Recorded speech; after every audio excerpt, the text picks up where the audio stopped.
ആദിയിൽ വചനമുണ്ടായിരുന്നു, വചനം ദൈവത്തോടു കൂടിയായിരുന്നു, വചനം ദൈവമായിരുന്നു. അവൻ ആദിയിൽ ദൈവത്തോടു കൂടിയായിരുന്നു. സമസ്തവും അവനിലൂടെ ഉണ്ടായി, ഒന്നും അവനെ കൂടാതെ ഉണ്ടായിട്ടില്ല. അവനിൽ ജീവനുണ്ടായിരുന്നു, ആ ജീവൻ മനുഷ്യരുടെ വെളിച്ചമായിരുന്നു. ആ വെളിച്ചം ഇരുളിൽ പ്രകാശിക്കുന്നു, അതിനെ കീഴടക്കുവാൻ ഇരുളിന് കഴിഞ്ഞില്ല. തൻ്റെ പ്രബോധനങ്ങളാൽ നമ്മെ ജ്ഞാനികളാക്കുന്ന സകലത്തിൻ്റെയും നാഥനായ ദൈവം വാഴ്ത്തപ്പെട്ടവനാകട്ടെ. ഞങ്ങളുടെ കർത്താവായ ദൈവമേ, അങ്ങയുടെ ജീവദായകവും ദൈവീകവുമായ തിരുവചനങ്ങളുടെ മധുരസ്വരം ശ്രവിക്കുന്നതിനും ഗ്രഹിക്കുന്നതിനും ഞങ്ങളുടെ ബുദ്ധിയെ പ്രകാശിപ്പിക്കണമേ. അങ്ങയുടെ വിശുദ്ധമായ പ്രബോധനത്താൽ ഞങ്ങളെ ജ്ഞാനികളാക്കണമേ. ഞങ്ങളുടെ ഇരുളടഞ്ഞ ജീവിതത്തെ അങ്ങയുടെ വചന വെളിച്ചത്താൽ പ്രകാശിപ്പിക്കണമേ. അങ്ങയുടെ വചനങ്ങളാൽ ഞങ്ങളുടെ മനസ്സിനെ ജ്വലിപ്പിക്കണമേ. ആമേൻ. ഒരു വർഷം കൊണ്ട് വിഷയാടിസ്ഥാനത്തിലുള്ള ബൈബിൾ വായന 107 ദിവസം, സാമുവേലിൻ്റെ വിടവാങ്ങൽ. ഇന്നേ ദിവസം നമ്മൾ സാമുവേലിൻ്റെ 1 പുസ്തകം 11, 12 അധ്യായങ്ങൾ, സങ്കീർത്തനങ്ങൾ 55 എന്നിവ വായിക്കുന്നു. ദൈവത്തിൻ്റെ അഭിഷേകം സ്വീകരിച്ച സാവൂളിൻ്റെ നേതൃത്വത്തിൽ ഇസ്രായേൽ ജനത അമ്മോന്യരെ തോൽപ്പിക്കുന്നതും സാവൂളിനെ ഇസ്രായേലിൻ്റെ രാജാവായി വാഴിച്ച ശേഷം സാമുവേലിൻ്റെ വിടവാങ്ങൽ പ്രഖ്യാപനവുമാണ് ഇന്ന് നാം വായിക്കുന്നത്.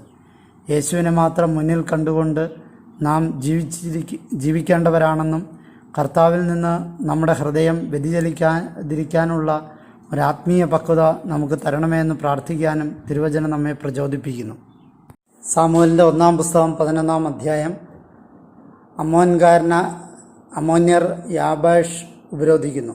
അമ്മോൻകാരനായ നാഹാഷ് കയറിച്ചെന്ന് യാബാഷ് ഗിലിയാദിനുമേൽ ഉപരോധം ഏർപ്പെടുത്തി. യാബേഷിലെ പൗരന്മാരെല്ലാം നാഹാഷിനോട് പറഞ്ഞു, ഞങ്ങൾ നിന്നെ സേവിക്കേണ്ടതിന് ഞങ്ങളുമായി നീ ഒരു ഉടമ്പടി ചെയ്യുക. അമ്മോൻകാരനായ നാഹാഷ് അവരോട് പറഞ്ഞു, നിങ്ങളുടെ വലത്ത് കണ്ണ് ഓരോന്നും ചുഴന്നെടുക്കുന്ന വ്യവസ്ഥയിൽ നിങ്ങളുമായി ഞാൻ ഉടമ്പടി ചെയ്യാം.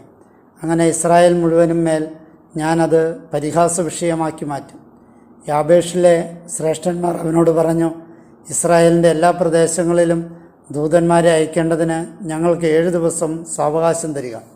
ഞങ്ങളെ രക്ഷിക്കുന്ന ആരുമില്ലെങ്കിൽ നിന്റെ പക്കലേക്ക് ഞങ്ങൾ എത്തിക്കൊള്ളാം. ദൂതന്മാർ സാവൂളിൻ്റെ ഗിബിയായിലെത്തി. ജനം കേൾക്കെ കാര്യങ്ങൾ സംസാരിച്ചു.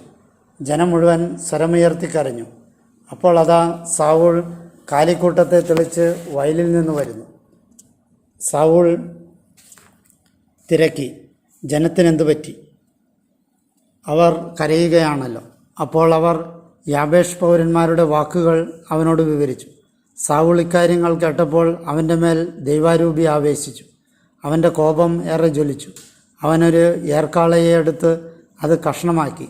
സാവൂളിൻ്റെയും സാമുവേലിൻ്റെയും പിന്നാലെ പുറപ്പെടാത്തവൻ്റെ കാലിക്കൂട്ടത്തോട് ഇങ്ങനെ ചെയ്യപ്പെടും എന്ന് പറയാനായി ഇസ്രായേൽ പ്രദേശത്തെല്ലാം ദൂതന്മാർ വശം അത് കൊടുത്തയച്ചു. അപ്പോൾ കർത്തൃഭീതി ജനത്തിൻ്റെ മേൽ നിബദിച്ചു. അവർ ഒറ്റയാൾ പോലെ പുറപ്പെട്ടു. അവൻ അവരെ ബസേക്കിൽ വെച്ച് തിട്ടപ്പെടുത്തി. ഇസ്രായേല്യർ 3,00,000 പേരും യഹൂദ പൗരന്മാർ 30,000 പേരും ഉണ്ടായിരുന്നു. ദൂതന്മാരായി വന്നവരോട് അവർ പറഞ്ഞു, യാബേഷ് ഗിലെയാദിലെ പൗരന്മാരോട് നിങ്ങൾ ഇങ്ങനെ പറയണം, നാളെ നട്ടുച്ചയ്ക്ക് നിങ്ങൾക്ക് രക്ഷയുണ്ടായിരിക്കും. ദൂതന്മാർ ചെന്ന് യാബേഷ് പൗരന്മാരോട് വിവരിച്ചു. അവർ സന്തോഷിച്ചു. യാബേഷ് പൗരന്മാർ നാഹാഷിനോട് പറഞ്ഞു, നാളെ ഞങ്ങൾ നിങ്ങളുടെ പക്കലേക്ക് പുറത്തു വന്നുകൊള്ളാം.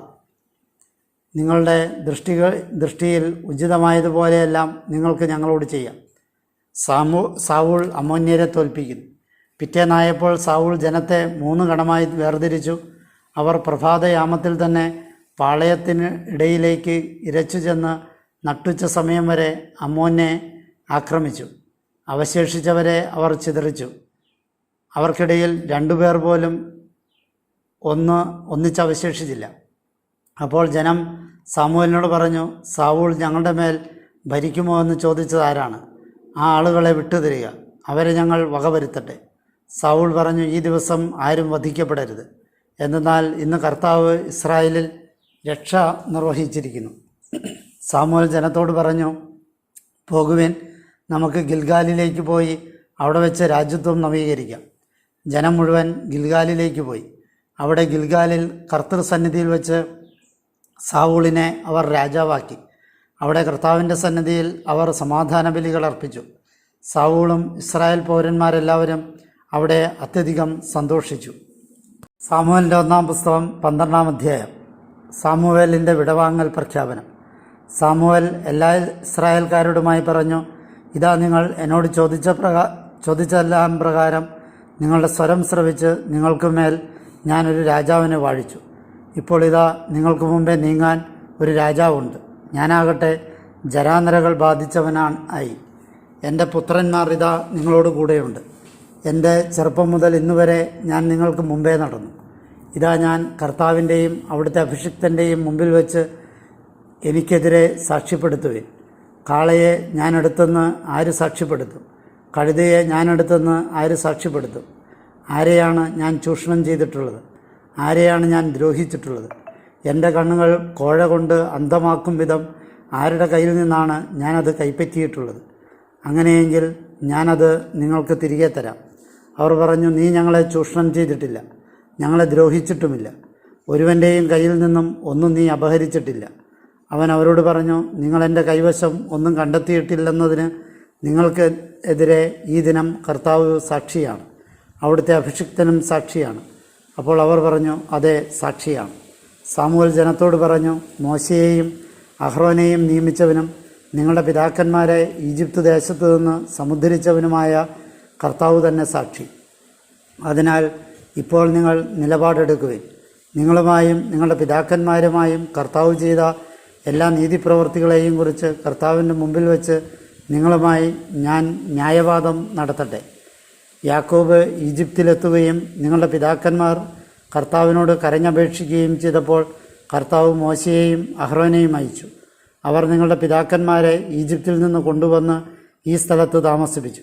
പക്ഷെ അവർ തങ്ങളുടെ ദൈവമായ കർത്താവിനെ വിസ്മരിച്ചപ്പോൾ അവിടുന്ന് അവരെ ഹസോർ സൈന്യാധിപനായ സിസോറയുടെയും ഫിലിസ്ത്യരുടെയും മോവാബ് രാജാവിൻ്റെയും കൈകളിലേക്ക് വിറ്റു. അക്കൂട്ടർ അവരോട് യുദ്ധം ചെയ്തു. അപ്പോൾ അവർ കർത്താവിനോട് നിലവിളിച്ചു പറഞ്ഞു, ഞങ്ങൾ പാപം ചെയ്തു പോയി. എന്നാൽ കർത്താവിനെ ഉപേക്ഷിച്ച് ബാലുകളെയും അഷ്താറോത്തുകളെയും ഞങ്ങൾ സേവിച്ചു. ഇപ്പോൾ ശത്രുക്കളുടെ കരങ്ങളിൽ നിന്ന് അങ്ങ് ഞങ്ങളെ മോചിപ്പിക്കണമേ. ഞങ്ങൾ അങ്ങയെ ശുശ്രൂഷിച്ചു കൊള്ളാം. കർത്താവ് ജെറുബാലിനെയും ബദാനെയും ജഫ്തായെയും സാമുവേലിനെയും അയച്ച് ചുറ്റുമുള്ള ശത്രുക്കളുടെ കരങ്ങളിൽ നിന്ന് നിങ്ങളെ മോചിപ്പിച്ചു. നിങ്ങൾ സുരക്ഷിതരായി വസിച്ചു. അമ്മോന്യരുടെ രാജാവായ നാഹാഷ് നിങ്ങൾക്കെതിരെ വരുന്നെന്ന് കണ്ടപ്പോൾ നിങ്ങൾ എന്നോട്, ഒരു രാജാവ് നിങ്ങളെ ഭരിക്കാതെ പറ്റില്ല എന്ന് ശഠിച്ചു. നിങ്ങളുടെ ദൈവമായ കർത്താവായിരുന്നല്ലോ നിങ്ങളുടെ രാജാവ്. ഇപ്പോൾ ഇതാ നിങ്ങൾ ആവശ്യപ്പെട്ടതും നിങ്ങൾ തിരഞ്ഞെടുത്തതുമായ രാജാവ്. ഇതാ കർത്താവ് നിങ്ങളുടെ മേൽ ഒരു രാജാവിനെ നിയോഗിച്ചിരിക്കുന്നു. നിങ്ങൾ കർത്താവിനെ ഭയപ്പെടുകയും അവിടുത്തെ ശുശ്രൂഷിക്കുകയും അവിടുത്തെ സ്വരം അനുസരിക്കുകയും കർത്താവിൻ്റെ നിർദ്ദേശം ധിക്കരിക്കാതിരിക്കുകയും ചെയ്താൽ നിങ്ങളും നിങ്ങളുടെ മേൽ ഭരണം നടത്തുന്ന രാജാവും നിങ്ങളുടെ ദൈവമായ കർത്താവിൻ്റെ പിന്നാലെ ആയിരിക്കും. എന്നാൽ നിങ്ങൾ കർത്താവിൻ്റെ സ്വരം അനുസരിക്കാതിരിക്കുകയും അവിടുത്തെ വാക്ക് ധിക്കരിക്കുകയും ചെയ്താൽ കർത്താവിൻ്റെ കരം നിങ്ങൾക്കെതിരെയും നിങ്ങളുടെ പിതാക്കന്മാർക്കെതിരെയും ആയിരിക്കും. ഇപ്പോൾ തന്നെ നിങ്ങൾ നിലപാടെടുത്ത് നിങ്ങളുടെ ദൃഷ്ടികളിൽ കർത്താവ് പ്രവർത്തിക്കുന്ന ഈ മഹാകാര്യം കാണുവേ. ഇന്ന് ഗോതമ്പ് കൊയ്ത്തല്ലേ. ഇടിയും മഴയും അയക്കേണ്ടതിന് കർത്താവിനെ ഞാൻ വിളിച്ചപേക്ഷിക്കും. നിങ്ങൾക്കായി ഒരു രാജാവിനെ ആവശ്യപ്പെട്ടതിലൂടെ നിങ്ങൾ കർത്താവിൻ്റെ ദൃഷ്ടികളിൽ പ്രവർത്തിച്ച ദുഷ്ടത വലുതാണെന്ന് നിങ്ങൾ അറിയുകയും കാണുകയും ചെയ്യും. സാമുവേൽ കർത്താവിനെ വിളിച്ചപേക്ഷിച്ചു. കർത്താവ് ആ ദിവസം ഇടിമുഴക്കങ്ങളും മഴയും നൽകി. ജനം മുഴുവനും കർത്താവിനെയും സാമുവേലിനെയും ഏറെ ഭയപ്പെട്ടു. ജനം മുഴുവനും സാമുവേലിനോട് പറഞ്ഞു, ഞങ്ങൾ മരിക്കാതിരിക്കാൻ നിൻ്റെ ദൈവമായ കർത്താവിനോട് നിൻ്റെ ദാസർക്ക് വേണ്ടി പ്രാർത്ഥിക്കണമേ. എന്തെന്നാൽ ഞങ്ങൾക്കായി രാജാവിനെ ആവശ്യപ്പെട്ടതിലൂടെ ഞങ്ങളുടെ എല്ലാ പാപങ്ങളുടെയും മേൽ ഞങ്ങൾ ഒരു തിന്മ കൂടി ചേർത്തിരിക്കുന്നു. സാമുവേൽ ജനത്തോട് പറഞ്ഞു, ഭയപ്പെടേണ്ട, നിങ്ങൾ ഈ തിന്മയെല്ലാം ചെയ്തു. എന്നാലും കർത്താവിനെ അനുഗമിക്കുന്നതിൽ നിന്ന് പിന്തിരിയരുത്. പൂർണ്ണ ഹൃദയത്തോടെ കർത്താവിനെ നിങ്ങൾ ശുശ്രൂഷിക്കുവിൻ. നിങ്ങൾക്ക് ഉപകരിക്കാത്തതും നിങ്ങളെ മോചിപ്പിക്കാനാകാത്തതുമായ നിരർത്ഥത്തിലേക്ക് നിങ്ങൾ ഒരിക്കലും പിന്തിരിയരുത്. അവ നിരർത്ഥമാണ്. എന്തെന്നാൽ തൻ്റെ ഉത്കൃഷ്ട നാമത്തെ പ്രതി കർത്താവ് തൻ്റെ ജനത്തെ പരിത്യജിക്കുകയില്ല. നിങ്ങളെ തനിക്കായി ഒരു ജനമാക്കാൻ അവിടുന്ന് തീരുമാനിച്ചിട്ടുണ്ടല്ലോ. ഞാനാകട്ടെ നിങ്ങൾക്ക് വേണ്ടി പ്രാർത്ഥിക്കുന്നതിൽ നിന്ന് വിരമിച്ച് അങ്ങനെ കർത്താവിനെതിരെ പാപം ചെയ്യാൻ എനിക്ക് ഇടയാകാതിരിക്കട്ടെ. നല്ലതും നേരായതുമായ വഴിയിൽ ഞാൻ നിങ്ങൾക്ക് പരിശീലനം നൽകും.